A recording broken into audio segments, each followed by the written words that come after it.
So here's a little video to demonstrate what can be done with the offset path feature in Illustrator. Path, oops, object path offset, and also with the outline stroke feature. So here I've created a simple face. This just a couple of shapes, and here we've got the mouth and the eyes, which are simple lines. I'm just going to create one shape with my pen tool. So I'm just going to create a kind of a simple ear shape, and that'll do. And I'm going to fill that with this colour by using the eyedropper tool. So if I select this object, click on eyedropper, there we go, that'll do for my ear shape. I'm going to send it to the back, arrange, send to back.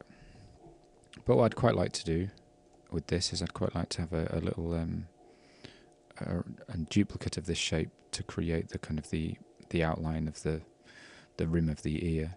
So if I select this object, I can choose, in fact no, that's fine, object, path, offset path, and what this will do is this will create a new path that is the same as this, but the perimeter will be offset by these dimensions. So if I put in here 4mm and click preview, you can see I end up with a second path that's essentially the same shape. The joins can be rounded or mitered, so I'm going to just round those so that we get a nice curve here. And I'm just going to reduce the dimensions of those to millimeters, 3mm. There we go. So this second one, I'm going to use the eyedropper to change the colour of that. So there we go. There's my ear shape created using the offset. If I alt and drag, here's my second ear. And then let's just reflect that as well. There we go.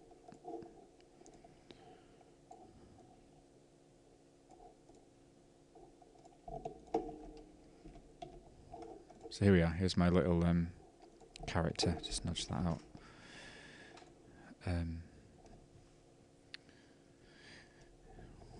Now this is great. I'm going to combine all of these objects into one shape with Control G.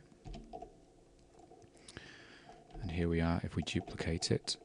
But one of the things that's going to be a bit of a problem for me is this. As I scale this group and this object, you'll see that everything scales perfectly well, apart from the mouth and the eyes.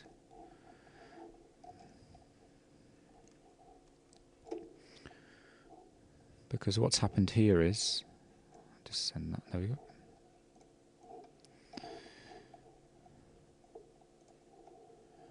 All of these objects are scaling in size, but the mouth and the eyes are simply lines that have got a stroke characteristic.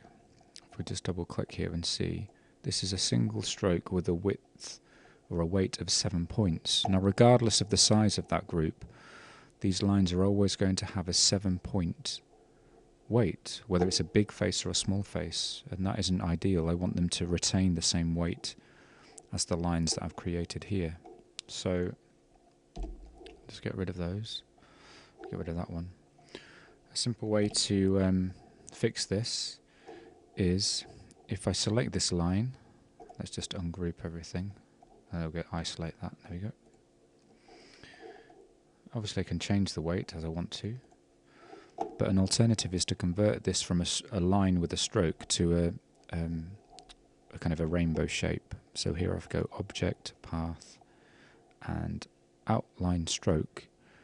You can see that this is no longer a single stroke with a 7-point weight. It's an actual shape, a semicircular shape. I'm going to do the same here and here. Object, path, outline stroke, and now let's go back out. And now when I duplicate and scale this version of the face, you can see that the eyes and the mouth are scaling in proportion to the rest of the image. Let me scale it down to compare. So here we've got the two versions, and this is the one in which the eyes and the mouth are simply lines with a 7-point stroke that it's inherited from the original 7-point stroke, whereas here our lines now are scaling in proportion. So that's a good reason to convert some strokes to shapes using the Object, Path, Outline Stroke menu.